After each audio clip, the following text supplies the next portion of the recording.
Jeff Hammond, I hate to knock you down a peg or two. I know that you're known as Hollywood, or thought you were the only one, but I finally ran into another Hollywood that's in the NASCAR garage area. Huge NASCAR guy. Sorry, Jeff, maybe even bigger than you. And Hollywood, you are also a big diecast collector right here. And I'm afraid to touch these cars here because I know they have a lot of value. What do we see in front of us? This is a 24 karat gold prototype. In 1998, there were 100 of these cars not sold to the public. This was part of a Bass Pro sweepstakes.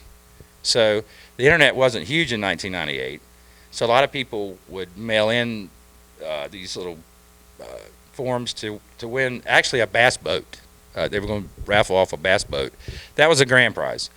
100 of these were given out as second prize or whatever. So these weren't sold to the public, and extremely hard to find even to this day. Market value on these are around $2,000. What's great about this one is I was able to, a contact of mine got this car out of Phoenix when Action Performance was in Phoenix. So Dale Sr. came into a meeting in Phoenix in 1998 and actually signed this car on the hood. And this is a prototype version of that released 1 of 100. So, and that car is the car that he ran in the Winston that 1998 year. Winston, correct. Yep. So that's extremely rare. I brought this one in, the Blue Goose, if you want me to move to the next one. Sure. The Blue Goose 1984 Wrangler. This is an early prototype from Action as well. The purchase orders of POs were on the bottom of the cars. Now you see them, when you see cars with the PO stickers on the windshield, you see the sticker, that's a purchase order. I'm sure everybody in this room knows that. To make the car. Back in the day, they early on in the 94, 95, they put them on the bottom. So that's what that one is. The third one is from the 1998 Japan race. I was going to say, yeah. I see the number 1 on there, and Dale Earnhardt Jr., but I didn't recall what race Dale Earnhardt Jr. ran the number 1. This was in Motegi, I think, in Japan. Dale Sr. ran the 3 Coke car, and which is a red paint scheme. This paint scheme was actually like a dark blue. It wasn't a black per se, I don't think, but this trim. This 24 karat gold, this is a prototype as well. This car was not released to the public at all. So there's probably between 6 and 12 of these in existence.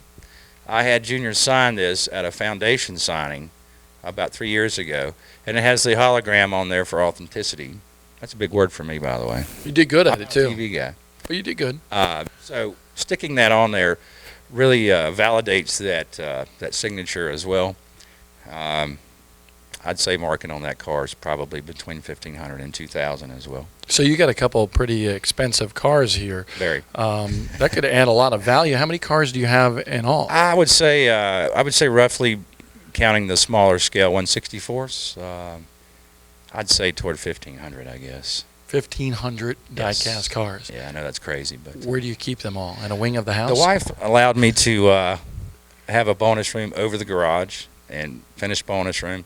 Doesn't have a ton of wall space, but I've got some Sam Bass 101s and some team artwork from through the years. There's no NASCAR allowed in the living room, so I have my own little area, and I usually go up on Sundays if I'm not at the track and watch the race up there. So, Man Cave Central. I love that. You get your buddies up there, talk about some old diecast, and I would imagine by the 3 diecasts that you selected here, you're a big Earnhardt fan. Is there any Earnhardt car that you're missing from your collection? No. No. Not Senior. Nobody can sell him any. He'd buy it. I'm telling you what, he would buy it. And Hollywood and I are going to do a little dealing here. I'm Bob Dillner, and we're going to shut the cameras off because we're going to do a little wheeling dealing for some of these cars right here.